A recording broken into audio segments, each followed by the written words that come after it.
નમસ્કાર દર્શક મિત્રો, હું છું આશ્લેષા પટેલ અને આપ જોઈ રહ્યા છો અરવલ્લી ન્યૂઝ।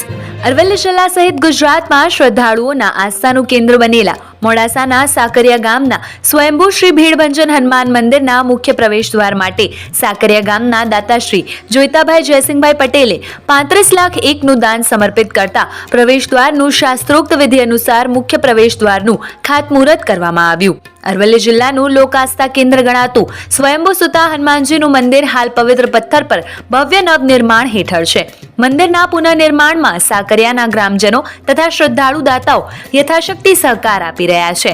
આ વિકાસ યાત્રામાં એક ઐતિહાસિક ક્ષણ સર્જાતા સાકરિયા ગામના દાતા જોઈતાભાઈ જયસિંહભાઈ પટેલે પોતાના પરિવાર સાથે મળીને મંદિરના મુખ્ય પ્રવેશ દ્વાર માટે ₹35 લાખ એકનું ઉદાર દાન અર્પણ કર્યું છે। ત્યારે મુખ્ય પ્રવેશ દ્વારના ખાતમુહૂર્તના પવિત્ર પ્રસંગે શાસ્ત્રોક્ત વિધિ વચ્ચે જોઈતાભાઈ પટેલ તેમના પરિવારજનો તથા દીકરીઓએ દાદાના દર્શન અને આશીર્વાદ લઈને ધન્યતા અનુભવી રહ્યા હતા। આ અવસર પર ભક્તિભાવ સાથે દાદાની સેવા કરવાનો અવસર મળતા તેઓ ભાવ વિભોર થઈ ગયા હતા। ખાતમુહૂર્ત પ્રસંગે શ્રી ભીડભંજન ગ્રામ વિકાસ ટ્રસ્ટના ટ્રસ્ટીઓ, ગ્રામજનો અને મોટી સંખ્યામાં શ્રદ્ધાળુઓ ઉપસ્થિત રહીને મુખ્ય પ્રવેશ દ્વારના દાતાનું હાર્દિક સ્વાગત કરી આ સદભાવનાત્મક દાન અર્પણ કરતા આભાર વ્યક્ત કર્યો હતો।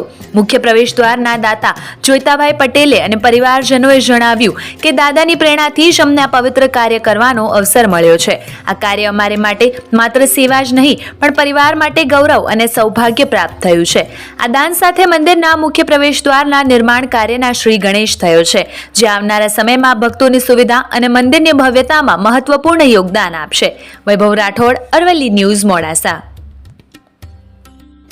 મારું નામ પટેલ પરેશકુમાર કાંતિલાલ સાકરિયા, શ્રી ભીડભંજન દેવ સાકરિયા ખાતે જીર્ણોદ્ધારનું કામ ચાલી રહ્યું છે હનુમાનજી મંદિરનું।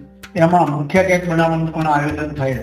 તેમાં અમારા વડીલ કાકાશ્રી જોઈતાભાઈ જયસિંહભાઈ પટેલ સાકરિયાએ ₹35 લાખ જેવી માત્ર રકમનું દાન આપે અને મુખ્ય ગેટના દાતાશ્રી બનેલ છે અને આજરોજ બ્રહ્મ મુહૂર્તમાં એના મુખ્ય ગેટનું ખાતમુહૂર્ત કરવામાં આવ્યું અને અમારા કુટુંબના અને અમારા સ્નેહીજનો તથા ટ્રસ્ટી મંડળ અને સૌ ગ્રામજનો ઉપસ્થિત રહ્યા અને અમે આ એક સેવા કરવાની અમને તક મળી અને અમને પ્રેરણા મળી અમારા કુટુંબ અને અમારા સ્નેહીઓને।